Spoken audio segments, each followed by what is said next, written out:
What's even going on today? I feel like today's a very it's Sunday, but Yeah. I feel Well, here it's the nicest day of the year so far. so. You guys are you guys in Nova Scotia? Halifax? Yeah, we Halifax, Nova Scotia, on the eastern. We're at a time zone past New York. Right. You know, home of my two of my favorite things actually. My favorite band, Sloan, is from Halifax. Oh, Nova yeah, Scotia. Sloan, They're from out here. Seriously, like huge fan of theirs. And then smoked salmon. You know, the Yeah, Nova there smoked we go. salmon. I'm a Jewish guy from New York. I don't play like that. That Nova is the real shit. You know what I mean? The residence that I lived in university, Sloan, was actually like the theme for the whole residence. What do you mean? Like just Like their songs? The theme song. The theme song for the entire residence, and it's been for like Like in your years dorm- and in your years dorm in my rooms. dorm room. My What residence. song?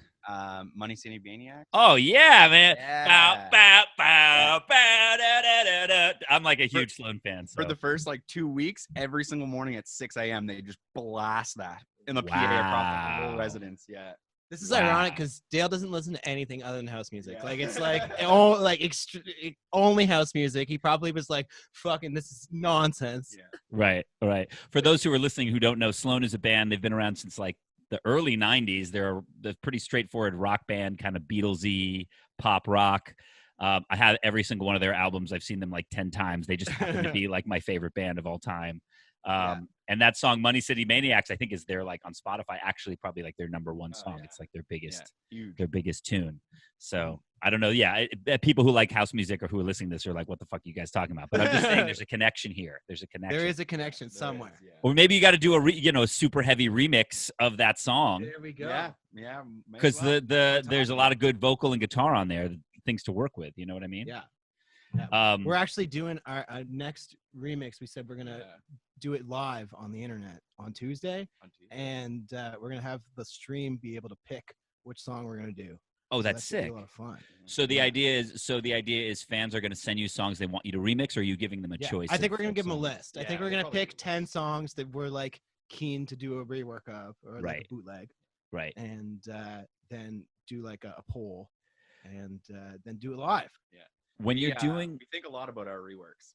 Yeah. Well, no, but when you're doing something like that, like what's your angle if there isn't like an acapella or stems available? How do you guys approach going into something like that if you don't have like I think the it's source just like a matter material? of finding like a good like loop or like a hooky bit that is going to work, and then just a matter of sort of like maybe creatively side chaining out some of the drums and like trying to chop out some elements, or like if you can't get the drums out and you can't get maybe some of the instruments out, like how are you going to like incorporate it in? Like I know we did one of our bigger tunes was our Bonkers Flip, and in that we didn't have an acapella or anything. Yeah. We just kind of just chopped up the original song and then just like spliced it in places and then over Right. and have some.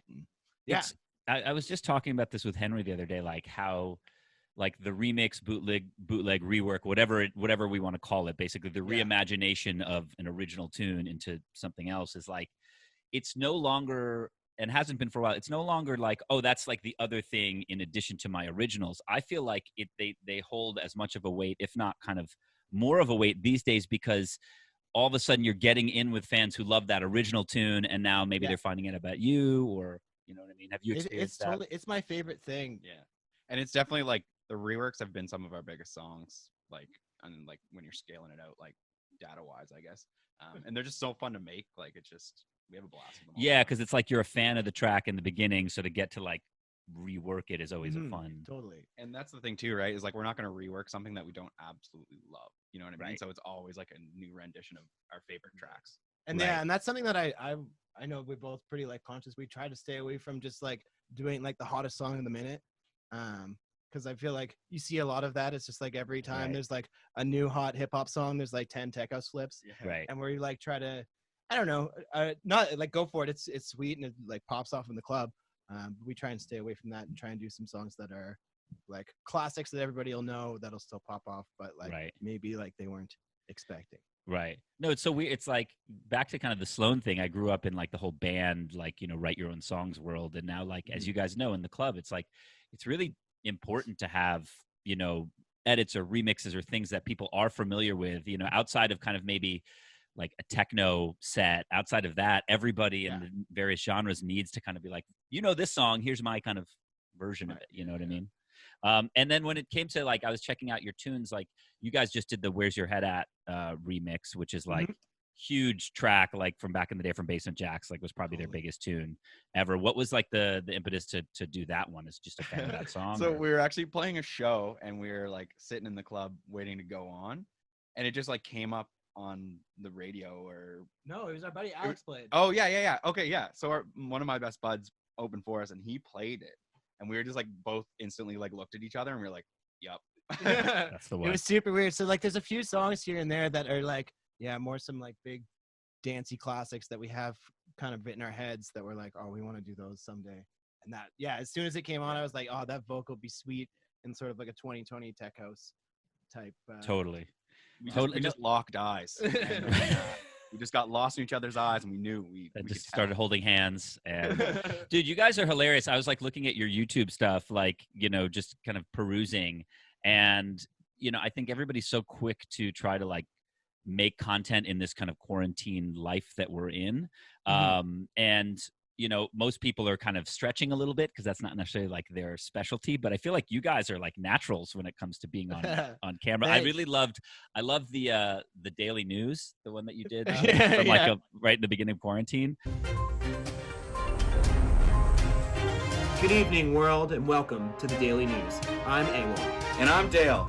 With the spread of coronavirus forcing bars, festivals, and raves to close down, DJs are having to find other things to do with their weekdays aside from having to chase down promoters who still owe them $75 from 3 weeks ago.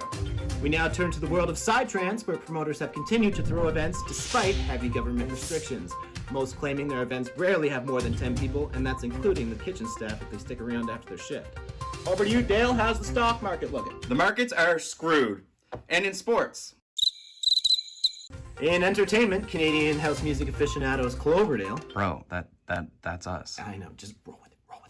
House music aficionados Cloverdale have released their first track on Chami's Confession label titled My Soul.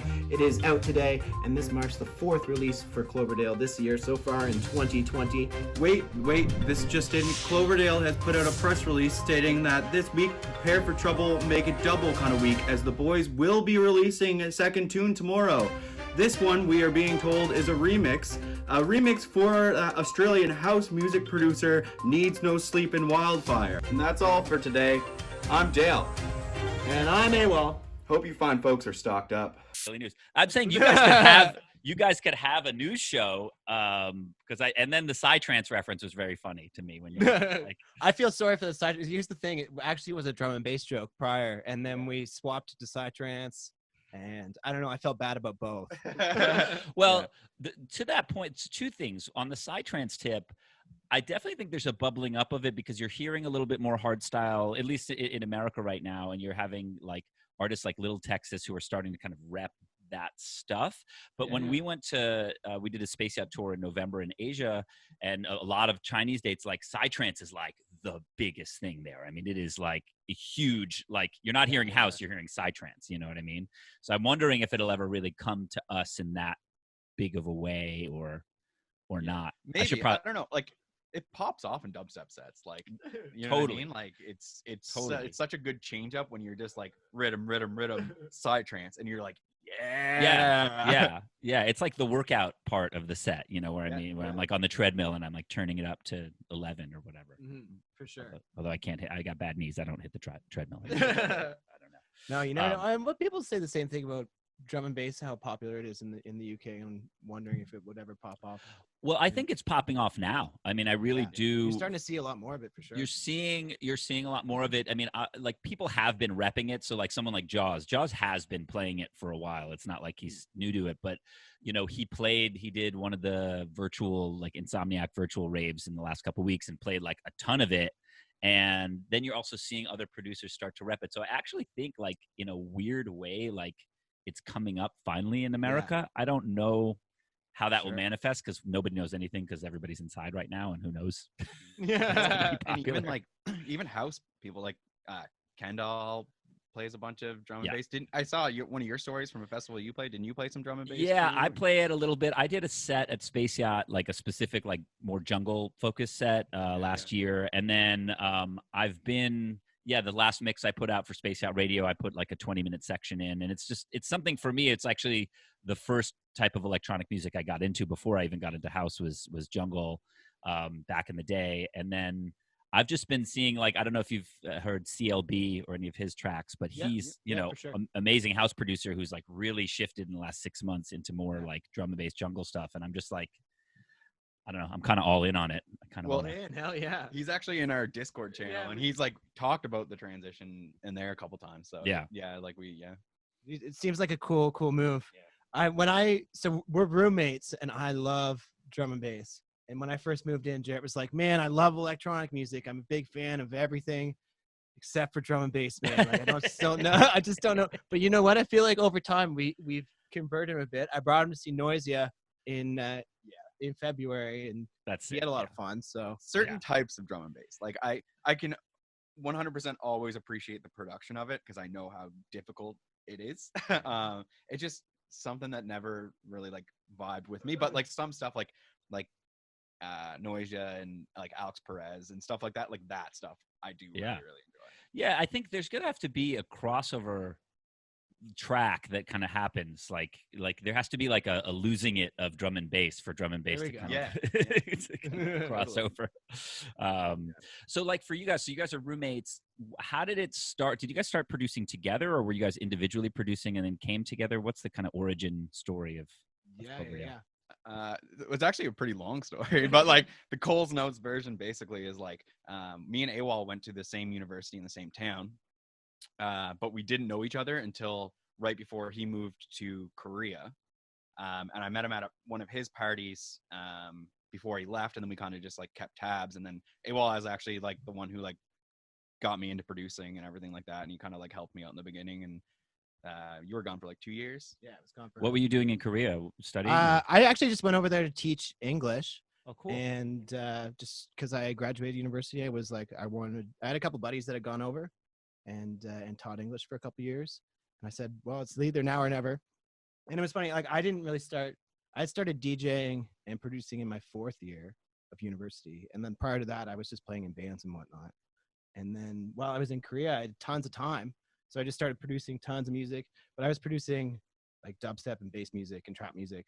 And I ended up doing that like for a while, and came back from Korea and kept doing more dubstep. I did it as AWOL, and then moved in here with Jarrett.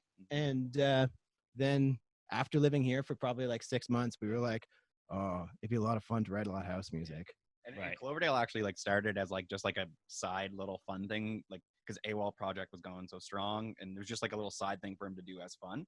And then Cloverdale just started just taking off. Off. And it was funny. We got booked it would have been 2018. Like I got double booked to play AWOL sets and Cloverdale sets at the same sort of festivals. And I was like, man, these Cloverdale shows are so much fun. It's definitely a different vibe playing house versus dubstep. I've done both also, and it's different energy. Yeah, you know. And I don't know. I kind of like had a point where I was like of self-discovery and was like, what am I doing? Just trying to like outproduce, and like not that like, you know, I don't enjoy producing dubstep, but I feel like dubstep was reaching a point where it was just like everything's getting crazier and louder and crazy and louder and louder and crazier. And I'm like, whoa, I want to like take a step back a bit. And I love just the groove and the vibe of tech house, and it's addictive. Yeah. Now it's full tilt. I take full responsibility for converting him. Yeah, but it's funny. We now when we plan our sets and stuff, and when we're like starting to throw playlists together, he's bringing all like the bass house tunes, your abstract and your Joyride and stuff, and I'm bringing all the techier ones. Which is funny because coming from the roles are reversed. Like I used to be like strictly like raw, like relief and like all that stuff, and now I'm just like, where's my bass? Yeah, that seems bad. Yeah, it seems backwards because I was gonna say like it dovetails nicely into your guys' sound, which is more of a bass house in terms of the productions that you guys are putting out. For sure, it's kind of more in that lane. But I'm finding that like now it's like the term bass house just for me. I'm just like. It's all smushing into one now in a good way. In a good way. I love it. It's really cool. Because you have artists like yourselves where it's like you can see, even with your last record that's out on Sweat It Out, which is like very much a tech house label, there's like sounds in there that you can tell come from more of the bass house sound, or even like I think a lot of the bass house comes from the dubstep sounds. I mean, I was Yeah, actually for sure. talking to Abstract a couple weeks ago about that, where like he was a dubstep producer and then kind of came over. Yeah. And same with Joyride. When I listen to that stuff, I'm like, yeah, it's bass house, but it's kind of its own thing. It's just somebody who can knows how to use bass dubstep sounds and knows how to apply that into a. Some of my favorite the floor. house records I've heard in the past couple months have been from X and G. Oh, trap okay. producers who have Yeah. put out. They had that EP on Insomniac, and it was amazing. Yep. Really, really cool EP. Really like cool organic sound design, but in with these housey beats. Right. I didn't know Right. that they did trap. Like I've seen their name, but I didn't know that they did trap. That's cool. Yeah, I wonder if quarantine is also making people try shit they weren't trying before. It has to be. It has to be. Oh, I hope know? so. That'd be You know, fun. because it's like at this point when producers have so much time on their hands, you know, doing the same shit can kind of get boring. I mean, whoever has this much time on their hands, you know what I mean? It's Yeah. kind of crazy. Yeah, we'll see in 6 months. See what happens. Yeah. Have you guys found yourselves to be more productive, the same, or what's been your guys' vibe in terms of working? Well, to be fair, not much has changed from us. Like our output's we're pretty good. I mean, pretty steady. Jared's still working. I still work my day job more now, I think, than before. But, you can work remote? Are you guys shut down where you guys are? So I'm a paramedic. Like my day Okay. job is paramedic. So like that business is ramping up now. So Okay, yeah. it's like so you're out in the mix. So you're on the front lines in that case, yeah? yeah, you can say that. Yeah. And what's the Yeah, they're saving lives, man. It's it's crazy times, but it's also like it's all about what you make of it, right? So it's like trying to get in the groove and everything. Like our schedules really haven't changed. Like AWOL said, like even though the quarantines happen, like the only difference is we're not playing shows, but we're still like doing it's shifting because now we're trying to focus more on like content and like being out there and being seen and like with what makes us kind of thing, you know? Right. I mean? Well, no, I think it's a good time because the people who are going to be able to thrive in this limited time where there aren't shows are going to come out, I think, a lot stronger, right? So even by you guys, you're doing, what was the name of the thing where you're painting, what is it, brushes? Oh yeah, we did that the other day. It was great. I painted Dale and brush strokes and bass lines. That's what brush it's called. strokes and bass lines. Yeah, he DJ'd and I painted a nice painting of him, and we auctioned it off during the stream and sold the painting, and it was a great little romantic evening. That's awesome. Sold the painting for $50. Wow. I know, right? There was a bidding war up until the last minute. That'll get you, a slice of pizza on Postmates. Perfect. Yeah, we're pretty stoked. That's amazing. We don't have Postmates in Canada. Yeah. I'm gonna start petitioning. Yeah. Well, what do they have there? They don't have any of that stuff. Yeah, they don't have anything. We've Uber Eats. Is Postmates just like food delivery? Yeah, it's just Uber Eats. I don't know, but I don't Uber even Eats, trust. skip the dishes. I don't even trust that. We don't order in at my house. Like you keep everything away. I'm just like I'm like the super kind of like wipe everything down, don't touch anything, don't talk to anybody, don't look at anybody. Yeah. I don't know. And you can't even stand around people anymore. I saw an article the other day that you can catch it from farts. So I saw I saw that too. You know, it might be real. I don't. Somebody the doctor seemed like a reputable doctor who was talking about that. Yeah, So that I mean, I can't see why you couldn't catch it from Rona farts. I know. Rona farts. Yeah. that's I'm sorry, I just can't. It's been such a serious time, and then that article comes out about how fart you can catch it from farts, and then like, and all that's right, the well, stuff you need right now, Yeah, right? this is what we're living for. There's so much negativity in the world that you need, and that's another thing too with our content is we're just trying to create something for like those minute or 3 minutes, whatever. Is just like forget about everything right that's going on and have some. That was the point of the daily news, was just like a newscast that isn't totally negative, you know? Right. No, but I think that's going to be important because like you guys have had a ton of, if you're listening and you're not familiar with Cloverdale stuff, they've had a ton of releases. I mean, like fucking Confession, world famous, Prescription, like all of these really like reputable labels. But I think what you guys are doing now with like your Twitch stuff that you're doing is you're going one deeper in terms of people getting to know you guys. And I think that's what's so important about artists these days, is that everybody wants access to who that person is. You know what I mean? Or unless it's a super conceptual type of project, you know what I mean? Yeah. But I think you guys are what it is. It's you too, you know what I mean? Yeah, and for sure. so it seems as though like Twitch is actually a really great spot for you to be. I mean, would you guys have been doing as much online content had this quarantine not happened? Was this already part of the program? No, or? well, not really. We had done maybe a couple before, but it really wasn't like something that we had like dumped everything into. But like really now we're looking at it and we're seeing what's sweet is I think I'm seeing a lot more people who weren't on Twitch before now going on Twitch. And so I think Twitch, it's a lot easier to tell my friends who like had never heard of Twitch before to jump on Twitch to watch a live stream. Right. So I think that's a lot better and it's become a bigger platform. And so we're just saying, hey, let's go full tilt with it and try and do a bunch of streams and just try and get our faces out there as much and hang out with as many people as we can and share as much knowledge and tunes. And now is Rubbadubdub live from the tub going to be a reoccurring set? Well, see, here's the thing. Because that was the first one I saw when like quarantine started. That was the first one that caught my eye. I was like, that's fucking genius. What up? It's Cloverdale, live from the tub. Stay clean, stay quarantined. Let's go.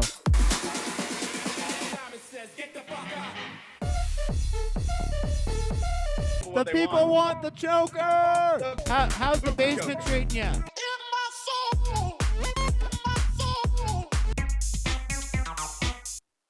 We're double dropping it. The balloon hit the record.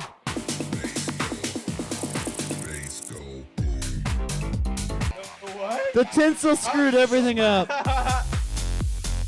It fell. I might actually take a shower.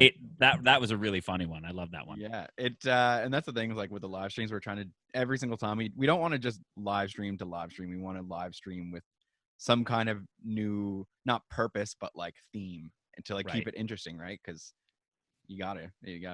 You're never gonna see us DJ just from our basement in our just a one-shot webcam live DJ set. Right. Like, I feel like people thought it was going to be easier than it is to like stream and make it look good and to have followers watching. You know what I mean? There's so many. I think people are like, all right, cool, it's time to stream. In those first 2 weeks, you saw, or at least I saw, like a lot of really bad streams. I was like, I don't know.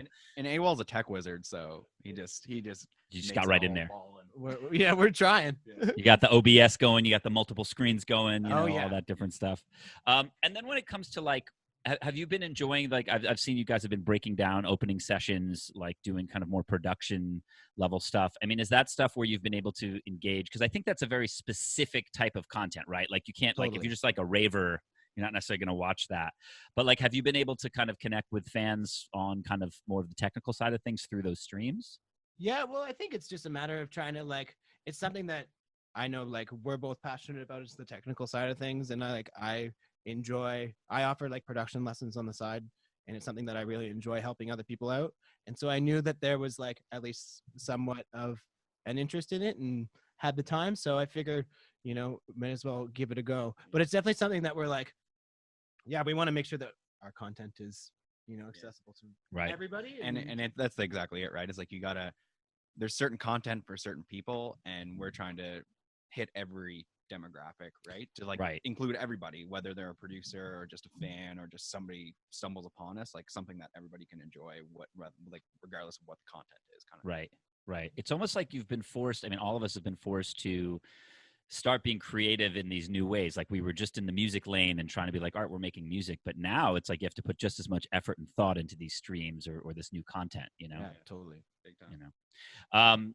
Hold on. So one of the things, production hacks. So speaking of production, you were just talking about that. So do you have one or two, I'm trying to start doing these production hacks with everybody I talk about. Do you have one or two go-to moves when it comes to producing a record, meaning something you do on every time you always have this thing going on?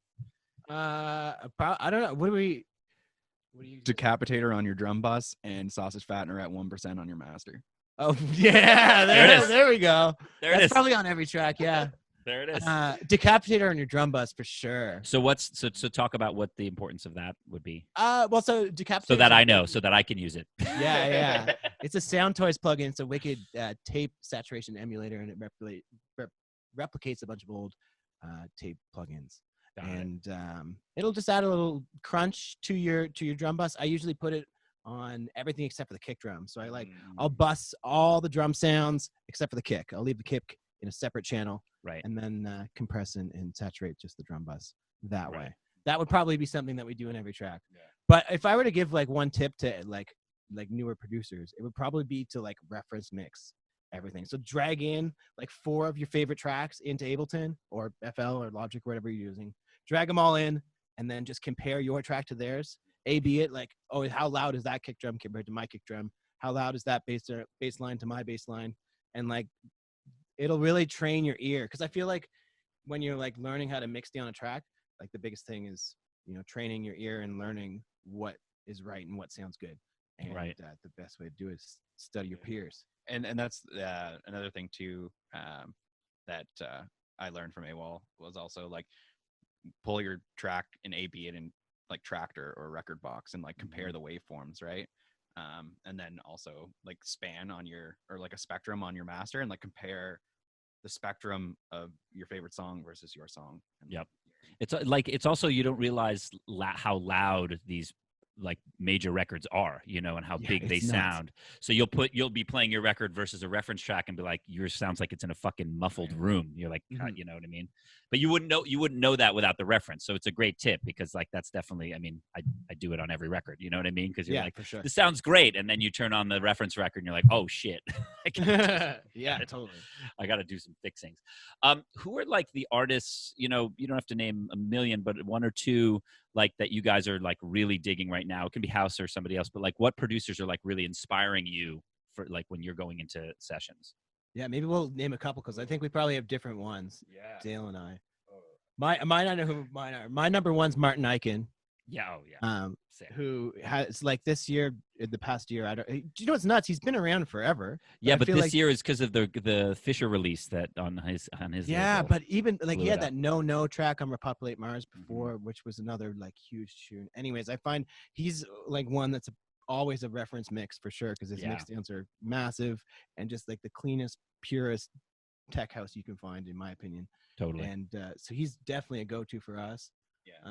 I'm trying not to like, obviously my big ones are like Joyride, Abstract, like, but I'm trying to think of like smaller. No, I mean, look, I've been talking about the Joyride album at nauseum with like everybody, and it just is what it is. So It just good. it's so good. It sounds great. It's mixed great. It's musically, you know, genius. It has everything. So you mentioning Joyride is all right, because it's kind of best. Those are the easy ones that, like, you go right to. Like I love Joyride and Abstract. Yeah. Their music is incredible. But yeah, it's crazy. It's crazy what they're doing. I wanted to go through this with you guys. Where's Your Head Out came out in 2001. That was your Basement Jaxx flip that you guys did. I wanted to read off some of the other records that were on the Dance 100 when that record came out. 2001. 2001. Sick. I was 9. yeah, which is hilarious because that was probably one of the first dance records I've ever heard. Because here there's a thing called Much Music. Yeah. And Like the they MTV, had, right? The kind of big. They had an album called Big Shiny Tunes. It was Big Shiny Tunes 8, I think it was. And my brother showed it to me in my basement when I was like 8 years old. And I was like, this is my shit. nice. What was the song? Where's Your Head At? Where's Your Head At? It was on Big Shiny Tunes. Which is funny because Big Shiny Tunes was like sort of like the rock alternative like compilation. And it's funny that they're putting dance records on there. Yeah. Cool. But Where's Your Head At is, I can see how it could be kind of alternative and dancey, you know, because it's so heavy. Yeah. Well, when that came out, we're going to the 2001's top 100 dance charts, because Where's Your Head At was on this. I'm going to go to number 2 because I don't even know what number 1 was. But number 2 in 2001 was It Wasn't Me by Shaggy, also Canadian. Oh, an electronic music classic. But it's a dance. I mean, I guess dance was kind of more. True. Number 3 is Fallen from Alicia Keys. That's more of an R&B record, if you ask like me. The SoundCloud charts. Just kind of all over the place. You also at number 5 you had Survivor from Destiny's Child. I think that's pre-Beyonce you know going solo. Do you know what? David Guetta sampled that recently on a cool Jack Back record. Came out on Defected. It's a pretty cool track, actually. David Guetta? Yeah, David Guetta has that project called Jack Back. Of course he does. Yeah. Very OG tech house. I did him and Calvin Harris coming in with like the really good house shit. You're just like, oh man, you guys are great producers, whatever. It's like come in and just crush it, you know. Although I mean, Calvin Harris, his first records were like pop, like they were dance pop, not even like club records. Totally. And people can hate all they want, but nobody can deny that Calvin Harris is literally the GOAT. The You know, best. The Yeah, best of all literally, time. like, Oh no, I mean, One Kiss is a classic that I will listen to. I will show Oh. my children One Kiss. well when you go to his discography, it's just like hit. Hold on, we're gonna do it right now. Here we go. Hold on. Calvin Hit. Yeah, literally. Discog. And he has All a right. super cool story too. You know what I mean? Like, What's cool about he was working at a deli in a grocery store, and he got offered like $5,000 bonus or something like that. He quit everything, moved, and started his project, and now he's sponsored by Calvin Klein. Jesus. That's actually Cloverdale Goals is Calvin Klein sponsorship. Klein. Yeah. Would it be you guys like black and white on a beach? Both Yeah, it would topless, just be caressing. us in a pair of underwear on a beach posing, just caption it in my Calvins. Yeah. He's got so many records here that I don't even know. I don't even know what to do. He made every song on the radio in 2020. Yeah, I mean, he's got Bounce with Khalees. He's got Used to Hold Me. Come on, that's a classic. The Girls, Acceptable in the 80s. These are all, I mean, these are early records. Hold on. And even his new stuff, like All the Riri stuff. it's Rave Generator. Love Generator. Right. Love Regenerator. Right. Regenerator. Yeah, it's so good. It's Right. Did that. All too, right, so Eli going back Graham. to Anyways, to 2001. number 8 was from somebody called DJ Tiesto. Who's that? Never heard of him. The song is called Flight 643, but the fact that he was referenced as DJ Tiesto, I think, is telling, because that was early. And I also want to mention that Put It On Me from Ja Rule is number 14, right behind One More Time from Daft Punk. So One More Time from Daft Punk was number 13. So did One More Time only peak at number, what, 6? Well, 13, this is of the year. So I think they're saying of the entire year. Wow. It was number It should be number like 1 times 13. Right. 20. It should be number 1 for like 10 Forever. years. Number one on every chart. I'll also lastly want to note that Shaggy is also in the top 20 twice with Angel. He's at number 19. You know with what? Angel. I actually like Angel way more than it wasn't me. Yeah. It wasn't me kind of feels a little sleazy. Yeah. Angel, just beautiful, beautiful anthem. Empowerment It versus. wasn't me as hilarious because he's like, I caught you on the shower. He's like, it wasn't me. But the whole thing is like the vocals, like I caught you on the like I saw you, and it wasn't me. Wasn't me. It's very Deny till you believe. Unbelievable. All right, hold on. I got to go back to my. Are you guys doing a guest mix, by the way? Can you do it? Yeah, we'll do one. You I'm gonna can- throw it together. Possible.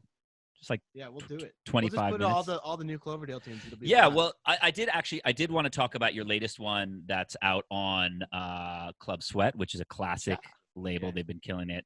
And it's called Talking to You. I feel like I heard, I don't know, when I was listening this morning, I was cleaning the entire house listening to your guys' stuff, and I was like, I felt like I heard Talking to You. Maybe I saw your promos about it, but talk a little bit about that record. That's your latest single. It's called Cool. Talking to You. It's a house jammer. Thanks, man. What's the vibe? Tell the people what What's they the need vibe? to It's know about probably this. actually one of our darker tunes, I'd say. Yeah, definitely. Well, like we heard a track called "Rockin'" by Jordan Brando. That was probably our first Club Sweat track that we heard. Maybe. Yeah, I don't. And maybe that one. and immediately I was like, we got to get a track on this label. Like, it's so good. And then And they've been pumping out crazy tunes. But yeah, though this one's a fun one. It's a darker one. It kind of builds throughout each drop. Really kind of like builds up, and by the end, it's get those But crazy I feel like arcs it in has there and- more of the tech house side of what you guys do. You know what I mean? Yeah, It's for less sure. of it's more of a Club Sweat record versus like a Confession record. You know what I mean? Yeah, totally. And that's been a big thing that we've always said from the get-go is we kind of wanted to from the get-go wanted to have releases on some more like proper techie cloudy labels and also like a ton of your Confession prescription in rotation because Right. we love both and we kind of are like trying to balance that line a bit and we like find ourselves in both sides of things a bit but we love it. it's Right. a fine line, and we're doing our best to tread it. Yeah. Right. No, and I've been seeing like strategically, you guys have been putting out a lot of records with a lot of really cool labels. Like for those who are kind of listening right now, who are still in the bedroom, haven't been doing releases, what was your approach to doing that? Because you have so many releases. Is it just like you're sending the demos to the demo email, or did you have connections to these labels? What was like your process in the early records when you're starting to put records out? Yeah, I feel like it was kind of just like, I think me having like a dubstep project before and having already released a bunch of records and like having records on labels and whatnot before had helped from that side of things. But then also like I had no house connections really at all. So it was just a matter of like hitting people up with good music and like, not being spammy at all, and just like, 4 or 5 like solid songs that you're super proud of that you think are like of the label's taste. You know what I mean? I think our biggest thing is we have a ton of music, and so we can like narrow it down to, okay, like these 4 songs might be like a kind of a good fit, and try and be selective about where things are going. And I don't know, it's just a matter of like it definitely started with like when we first started out, like it's just like like you said, making the connection and then like forming a relationship. You know what I mean? Like everybody that we have connections with now, at one point in time there was a first email or there was a first like submission, and then it's just like it's on you to build those relationships. Right. You know what I mean? Absolutely. I mean, I can say from personal experience that the music is what it's all about. Like when I'm listening to records to book Space Yacht shows or whatever, it's I mean, I'm looking at your social media and stuff to see if you have anything going on, but if the music's that good, I really don't care about what else is going on. Totally. You know what I mean? So yeah, and we so also, sorry. I got to give big, huge shout out to our manager, Todd, who he has been going for us, and he's been really grinding out so it's a big team over here at Cloverdale. There's the 3 of us, and nice. Todd's not here, but he's here. He's always with us. That's how it's always. Look, managers, the best managers are people who are like part of the team, who you feel are part of the family, part of the team, part of the squad, because they're just as invested as you are, in terms of making something happen. And so, and Todd's our best friend, right? Yeah. So like it works well because we're a triangle, and it's just a constant flow, right? It's just like always a 3-way drive of like what to do next, what do we think the best approach is, like even content wise. Like Todd's a very like integrated person in our content, and like he helps us with everything. So. It's bomb. Shout out to Todd. Out to Todd. Big ups to Toddy. Dope. Well, look, I guess we're going into a guest mix from you guys. I think that's happening. All right, sick. I think we did it. We're gonna keep it all Cloverdale tunes. Yeah, just do that. I want to see all the originals, the IDs, all the new IDs, and we'll stack it full and all that different stuff. And if you're listening and are not familiar with Cloverdale, definitely go to Spotify, SoundCloud, anywhere you can listen to music, and check them out because the shit is popping. You know what I really liked? You had a mix on your SoundCloud recently that I was listening to this morning. It was really good for scrubbing down the table. That was what I was doing for like an hour. Well done. My wife, like, she's coming back, and if there's like dust anywhere, like I'm dead. You know what I mean? She's like, it's understandable, not, especially during Rona season. Yeah, exactly. You gotta keep it clean. All right, guys. Well, thank you so much for being on the show. We're gonna go into a guest mix from Cloverdale right now. It's your boy London Bridge for Space Yacht Radio. We'll catch you next week on the Flippy Flop. Thank you guys again so much for being here. What's up? Thanks for having us. Thanks so much for having us. All right.